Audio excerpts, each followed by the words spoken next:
Inverleigh Academy sat high on a hill in the Scottish Highlands, its grey stone buildings weathered by centuries of rain and wind. Within its walls, the students lived under strict rules and an unbending code of discipline that defined every aspect of their lives.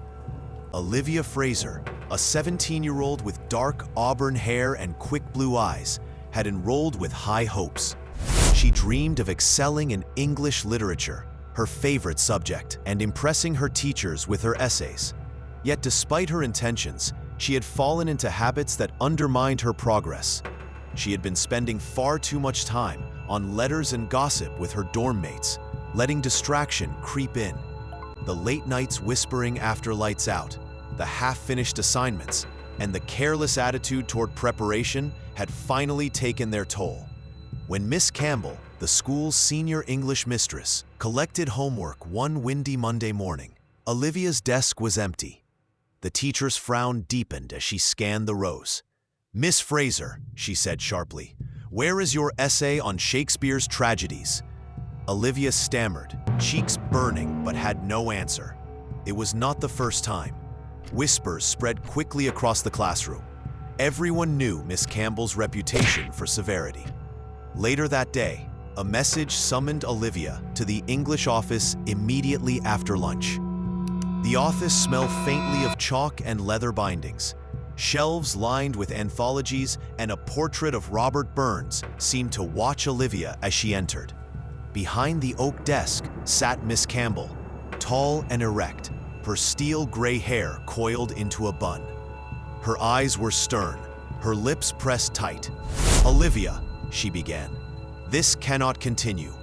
You have ability, but you squander it with idleness and chatter. Our standards are not suggestions, they are obligations." Olivia's pulse quickened. She had heard other girls whisper about what happened in this room when work was neglected. On the desk lay a heavy strap of leather, the Tawse, dark, worn, and dreaded by all who had seen it used.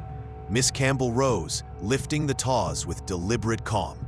The heavy strap seemed to carry the weight of centuries of tradition, its leather edges frayed slightly from long use. Olivia's breath caught, her throat tightening, as if she had swallowed a stone. "3 strokes," Miss Campbell announced, her voice clear and unwavering, cutting through the hush of the office. "You will take them, and you will remember that wasted potential is a betrayal of yourself and this school. Bend over the desk." The words sank into Olivia like iron, leaving no space for doubt or resistance. She stepped forward with trembling legs, pressing her palms flat on the cool wood. The grain of the oak pressed against her skin, every line of it sharp and unforgiving, anchoring her to the moment. She could hear the faint ticking of the clock on the wall, each second stretching longer than the last. Her body tensed as the first stroke landed with a sharp crack, the sting spreading across her skin like fire rushing outward in every direction. She bit her lip to hold back a cry, tasting the tang of copper where her teeth pressed too hard. Her eyes blurred, but she refused to let them close, staring at the polished surface beneath her. The second stroke fell harder, a deliberate lash that made her knuckles whiten as she gripped the desk. A sound escaped her throat, halfway between a gasp and a sob, her shoulders shaking under the weight of it.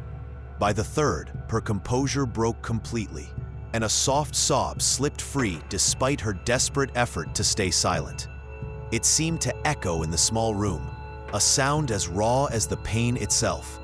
The punishment was swift, but its message was unmistakably clear, leaving Olivia not only stung but shaken, marked by a lesson she would carry long after she left the room. "Stand up," Miss Campbell said at last, her tone softer but still firm, the edge of authority unyielding. Olivia rose slowly, blinking back tears that spilled despite her attempts to blink them away. Her face was flushed with shame, her chest rising and falling with unsteady breaths. The silence stretched for a moment, broken only by the sound of the toss being set aside. "You are capable of excellence," the teacher continued, her voice steady now, "but only if you give your studies the seriousness they deserve. Do not waste your nights on gossip and frivolity. Put your mind to your work." Each word landed with its own weight, pressing into Olivia's thoughts as firmly as the strap had pressed into her skin. She nodded, chastened, unable to meet Miss Campbell's eyes for more than a flicker. The Tawse was returned carefully to its drawer, the closing of it like a punctuation mark to the scene, and the room itself seemed to exhale with relief. Even the portrait of Robert Burns above the desk seemed less severe, its painted eyes watching in silence. "Go now," Miss Campbell finished, gesturing toward the door, "and come back next week with an essay worth reading." The instruction was simple, yet it carried a promise that her next effort would be her chance at redemption, her opportunity to prove she had listened and understood. That evening, as rain lashed against the dormitory windows, Olivia sat at her desk long after the others had drifted to bed. Her hand trembled slightly as she wrote, but her focus held steady. Each line she crafted felt like a step toward redemption. The sting from earlier had not faded, but it sharpened her determination. She realized how easily she had let herself drift from her goals, and how quickly distraction had led her here. The memory of Miss Campbell's eyes, unyielding yet not without hope, stayed with her as she worked into the night. The next days were not easy. Her friends teased her gently for her sudden seriousness, but Olivia resisted the temptation to fall back into the familiar rhythm of chatter and idleness. She forced herself to rise earlier, spending quiet hours in the library while the halls were still silent. She discovered a newfound satisfaction in meeting deadlines, in producing work that earned nods of approval instead of frowns of disappointment. Still, the memory of the Tawse lingered, not just in her skin, but in her mind, a constant reminder of how quickly the school responded when standards slipped.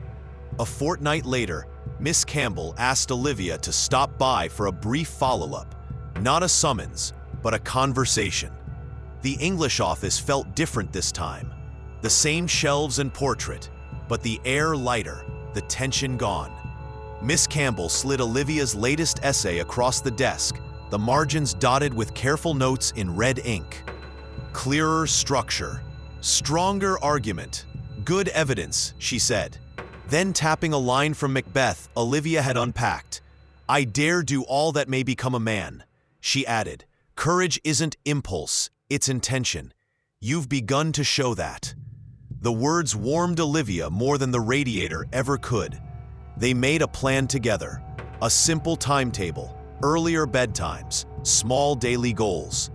Miss Campbell asked if Olivia would mentor 2 first-years who were struggling with composition. "Teaching will sharpen your own writing," she said. Olivia agreed, surprised by the quiet pride she felt at being trusted. She began spending afternoons with the younger girls, explaining how to build an argument, how to quote effectively, and how to read a poem with care. Their gratitude gave her confidence, and she found that in guiding others, she clarified her own thinking.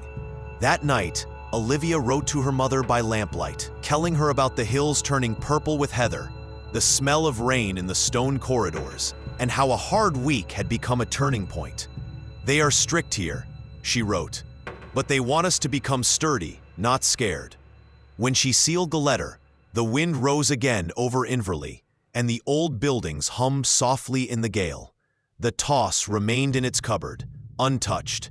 The lesson, however, stayed close, less a sting now than a steadying hand on her shoulder, guiding her toward the work that would carry her forward.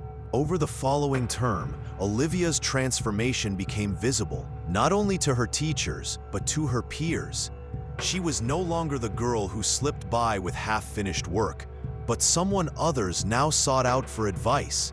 Her essays grew sharper, her confidence steadier.